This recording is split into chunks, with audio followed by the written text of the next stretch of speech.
Hello, it's Angela, and welcome back to my channel, Literature Science Alliance, and I'm here to do my quarter wrap-up, statistics wrap-up. I don't know, I've been seeing these going around a lot, and I was like, ooh, I want to do that, because I'm a book nerd, and it sounded fun. So I kind of just wanted to do my statistics, highlights, disappointments for the past 3 months, just, in quick. So I was really happy to note that I read 26 books this month. These past 3 months, which is like amazing. Because if I can keep that up, I might finally read 100 books in a year. Like, that could happen. I've never done that, so that would be really exciting. And that many books was about 10,000 pages, almost 11,000 pages, which feels like a lot. I don't actually know if that's a lot, but it's a big number. So that's just like how much I read. And as for like my star ratings, I will have a nice little graph here, but it looks like my average star rating was a 4, which I really like to see. That means I am choosing my books wisely. I also was really curious about how my genre distribution was going. So I did a little pie chart for that, and to no one's surprise, I've read 50% adult fantasy, and then about 20% sci-fi, 20% YA, and some historical fiction and classics. So this is like pretty good distribution. I'm definitely increasing the sci-fi, which is what I've been wanting to do this year. So I'm really happy to be seeing that. And then I wanted to dive in to I've been thinking about this a lot lately. I do read a lot of popular works. I mean, they're the things that are on the shelves in my bookstores. They're the things I've been reading for years.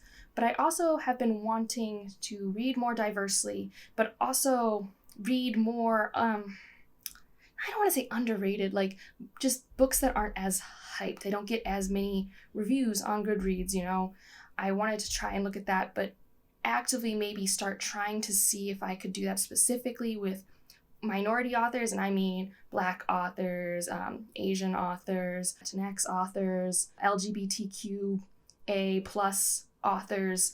I really just want to try and broaden that. The only category I'm not going to put in there is women authors, because as I was looking, 70% of these books were by women, so I don't need to be checking myself right now. I am actively reading a lot of female authors, so that's really good. But I was sad that when I looked with that definition of minority author, I only read like 24%, which isn't the worst, but it can be improved. So I'm definitely going to actively try to make sure that as I put together my TBRs, yes, I still want to read the popular series that I'm reading, but I also want to actively try and find these gems written by authors who don't get, they don't get the PR they deserve because society. So that's something I really want to work on, and also why I wanted to do this stats sort of video, to really check in with myself and see how good or bad I am doing in terms of reading broadly. And now for some highlights and disappointments. So the most surprising read for me of the quarter was The Great Alone by Kristin. This book sucked me in. It blew me away. I am not typically someone who reads historical fiction or domestic thrillers, which this is kind of a combination of that with a mix of YA, and I instantly connected with the main character, and I just loved the story. It was really gripping to me.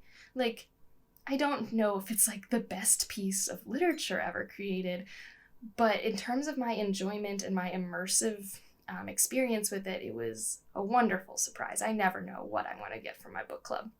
And then my favorite series of the quarter was, as you all know, the Inheritance Trilogy.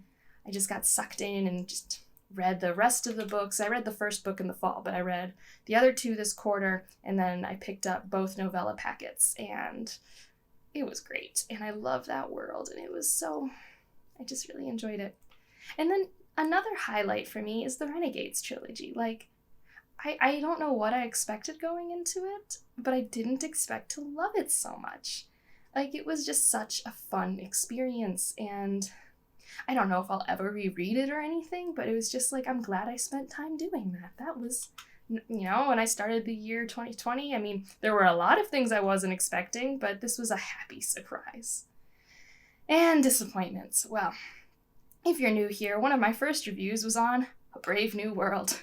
It's a rant spoilery filled review, so if you want to see me be a little less contained, you can go check that video out. But I was so disappointed. I read a lot of classic dystopian sci-fi, and that was not it. And I know there are going to be people who say it's a utopian. I don't know. It's not it's a dystopian utopian, like The Giver, like everything else. And I mean, I've read Fahrenheit 451, I read 1984, I've read a lot of things written in a similar time area, and this book just was not it for me. And then my other disappointments weren't as rage-inducing, they were just disappointments. And so the first one is Gods of Jade and Shadow. This is a good book. I do recommend picking it up.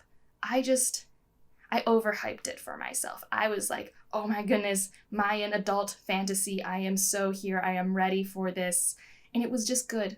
Which, I mean, there are worse things that can happen, but I wanted it to be like a 5 out of 5 Insta favorite. And for me, that just wasn't the case. So that was a little disappointing.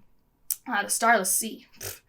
I've already reviewed that, so you can check that out. But that ending just disappoints me even now. The longer I'm away from reading it, the more I'm like, why did I spend a week reading that for that ending? I mean, the journey was not bad. I keep reminding myself that while I was reading it, I was having a good time. But man, just like sometimes the ending can really leave a sour taste in your mouth. It's like why I can't drink beer, like the end taste. Ugh. But otherwise, that was my quarter. And I think I've learned a few things, like in terms of goals and myself with YA, because I'm still picking that up occasionally. I've learned that unless it's a heavy fantasy romance YA, I tend to like the more sci-fi ones right now, which is kind of a good thing for like me to know, like those plots are better for me. And then like I said earlier, I really do want to read more diversely in every way that I can. So actively trying to pick up works by authors who are not white.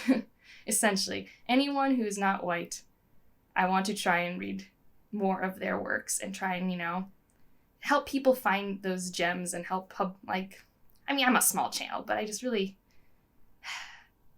there was a moment when I was, realizing the BookTube SFF Awards had no Black authors. And that's not okay. There are amazing Black authors in sci-fi and fantasy and YA, like in middle grade, and all of them. And the only reason they might not have been nominated is people don't read them. People don't know they're there. People don't make time for them because they're not the popular thing. They're not on their hyped list. So I want to try and be someone who, for myself, tries to put these things more on my personal hyped list. And that's a thing I've just been thinking about for a few days, and I'm excited about it. Because I have a lot of great recommendations, and a lot of them are available at my library, so we'll see where this journey leads, and if I can at least go from 23% to maybe 40 or 50% in the next quarter, I will consider that a win.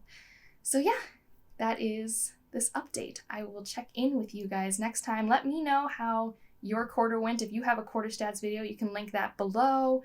I don't know, what was your best book? What was your biggest surprise or biggest disappointment? I would love to hear all of those things, and I will see you in the next one. Bye.